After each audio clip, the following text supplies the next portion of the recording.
Hola, hoy vamos a hablar un poco de las funciones vectoriales.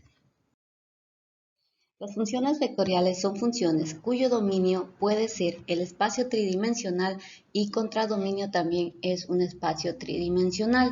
La regla de correspondencia de las funciones vectoriales es un vector donde cada entrada de ese vector es una función escalar. Por ejemplo, nosotros tenemos la función vectorial que les acabo de escribir aquí, que es 2xy más z, es la primera entrada del vector, seno de xy por z es la segunda entrada, xy por z más y sería la tercera entrada. Si nosotros evaluamos esta función vectorial en el punto 0, 1, 1, vamos a notar que nos da de nuevo un vector, es decir, la función vectorial evaluada en el 0, 1, 1 es 1, 0, 1. Como resultado, en el contradominio me da un vector, por eso es que se llama funciones vectoriales. De hecho, sus gráficas quedan de la siguiente forma. La primera, la parte de arriba, es una función vectorial cuyo dominio es R3 y contradominio es R3, es decir, el espacio tridimensional. En la parte de abajo lo que tenemos es la gráfica de una función vectorial, pero esta va del espacio bidimensional al espacio bidimensional. Como podrán notar, son flechitas, ¿verdad? Son vectores lo que estamos graficando. Entonces, por eso, toda la gráfica de una función vectorial se llama campo vectorial. ¿Cómo se grafican si lo hiciéramos a mano? Pues, por ejemplo, el vector cuando evalúo la función tridimensional en el punto 0, 1, 1, me da el vector 1, 0, 1. Entonces lo que hacemos es dibujar una flechita que inicie en el punto 0, 1, 1 y que tenga como dirección el 1, 0, 1. Y así vamos graficando todos los vectorcitos. Obviamente, pues hacerlo a mano no vamos a terminar y anotar bien cómo quedaría lo que es el campo vectorial, porque a las gráficas de las funciones vectoriales se les llama campo vectorial porque todas están formadas por vectorcitos, son los que graficamos. Entonces, a mano sería muy tedioso hacerlo, así que a continuación les pongo los códigos de MATLAB para poder graficar funciones vectoriales y por lo tanto obtener sus campos vectoriales. En el caso de dos dimensiones está ahí el código y también les muestro el código en el caso de funciones vectoriales que estén en tres dimensiones.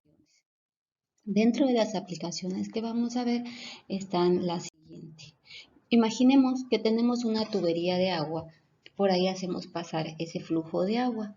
Si ese flujo de agua yo lo pudiera expresar como una función v de x, y, z, porque estamos pensando el flujo de agua como si estuviera en el espacio tridimensional, entonces si dibujara el campo vectorial asociado a esa función vectorial de la velocidad del agua, entonces me quedarían flechitas, así como aparece aquí en el dibujo donde dice tubo de flujo de agua. Obviamente aquí en este dibujo se está tomando en cuenta que el flujo es laminar y que no tiene perturbaciones.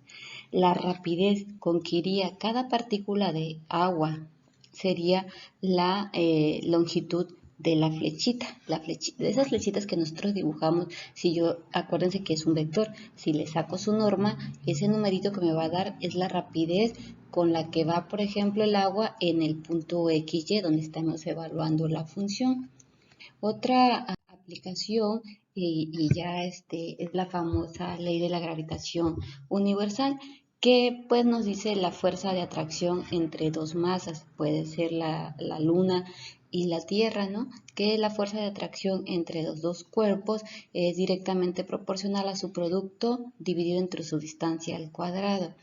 Esta función de fuerza gravitacional nosotros la podemos expresar como una función vectorial asumiendo que la Tierra está en el origen y poniendo como x mayúscula igual a x, y, z al vector de posición de la Luna. Entonces, si nosotros hacemos algunos ajustes por ahí, vamos a conseguir la f de x mayúscula igual al producto de las masas por la constante de gravitación dividido entre la norma del vector de posición multiplicado por su vector de posición, pero al final de cuentas la expresión que está aquí abajo donde está la f de x mayúscula Solo la puse para que notaran que la ley de la gravitación universal de Newton se puede expresar como una función vectorial y por lo tanto podemos graficarla. Y que creen que cuando grafiquemos pues nos van a dar vectorcitos, y estos vectorcitos similares a los que tengo aquí dibujados, y a esto se le llama campo gravitatorio.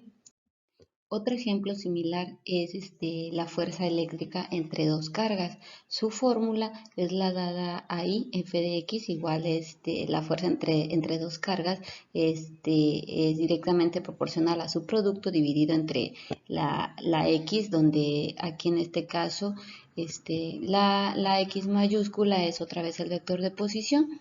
Y entonces ahí la fuerza que ejercen entre sí dos cargas tenemos una fórmula, y esa fórmula es una función vectorial, y entonces también podemos graficarla, ¿verdad? En tanto que en física, por ejemplo, en lugar de graficar a la fuerza, grafican lo que es lo que se conoce como el campo eléctrico. Entonces agarran la E de X. Entonces lo dividen a la fuerza eléctrica entre la carga y obtienen otra nueva función E, y a ese dibujo o gráfica del campo vectorial E se le llama el campo eléctrico de la fuerza Q. Bueno, esas son algunas de las aplicaciones de las funciones vectoriales, pero una vez que ya hemos graficado funciones vectoriales, nosotros podemos analizar su comportamiento dependiendo de la aplicación que estemos analizando.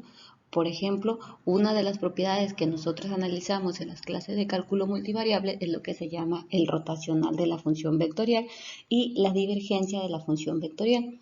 El rotacional es una formulita que involucra ahí algunas derivadas parciales de las funciones que componen a la función vectorial, y como resultado me va a dar un vector cuando lo evalúo en el punto que yo esté analizando, ¿verdad? Mientras que la divergencia, cuando yo lo evalúe en el punto que yo esté ubicado ahí dentro de todo el campo vectorial, me va a dar un número. Entonces, ¿qué interpretaciones físicas tienen esas dos funciones o cálculos que realizamos para un campo vectorial? Bueno, el rotacional, como su nombre lo dice, trata sobre rotaciones. Entonces, una vez que nosotros grafiquemos el campo vectorial, nos posicionamos en un punto y vemos si de alguna manera las flechitas nos indican si el campo está girando, si está rotando. Si el campo está rotando, entonces su rotacional va a ser diferente de cero. Si no existen rotaciones, el rotacional les va a dar cero. Mientras que la divergencia se utiliza mucho en las aplicaciones de gases, porque si la divergencia es mayor que cero, me dice que las partículas, es decir, los vectorcitos, en el punto donde estoy analizando, se están como expandiendo, mientras que si la divergencia es negativa, se están acumulando, se está contrayendo los gases. Bueno, podemos decir muchas cosas todavía de las funciones vectoriales. Son importantes dentro de las aplicaciones en las tecnologías y en toda la ingeniería, pero nada más les dimos un poco de detalle de ellas. Eso es todo, gracias, bye.